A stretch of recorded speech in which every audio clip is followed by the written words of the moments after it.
తిరిగి 21 నుంచి గంగాధర నెల్లూరు మండలం చేయాల్సి ఉంటుంది పాదయాత్ర.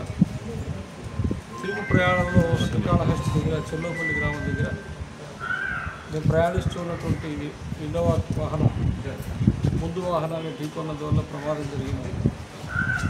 దానివల్ల నాకు పాక్షికంగా కొంత గాయాలు కావటం, కాలు నడవడానికి సహకరించకపోవటం వల్ల ఇక్కడ ఉండే వైద్యులు ఒక 4 రోజుల పాటు విశ్రాంతి అవసరం, తిరిగి కండరాలన్నీ సరి కావాలని కోరుకొని చెప్పటం వల్ల ఆ విశ్రాంతి తీసుకుంటున్నాను.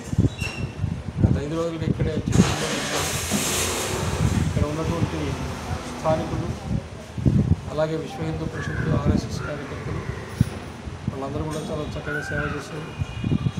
బాబు హాస్పిటల్స్లో ఎక్స్రే లైవ్ తీశారు, ఇక్కడ అమరా హాస్పిటల్లో కూడా తీశారు. కాబట్టి ఆరోగ్యానికి ఏమి ఇబ్బంది లేదు, ఎముకలేమి విరగలేదు, కండరాలు కొంచెం చెదిరాయి. అవి సరి చేసుకొని తిరిగి మరలా వచ్చి గంగాధర నెల్లూరు నుంచి పాదయాత్ర మరలా ప్రారంభం చేస్తాము. భక్తాదులందరికీ కూడా నాకేమీ ఆరోగ్య విషయంలో ఎటువంటి ఇబ్బంది లేదు, అధైర్యపడాల్సిన, ఆందోళన చెందాల్సిన అవసరం లేదని మీడియా ముఖంగా తెలియజేస్తున్నాను.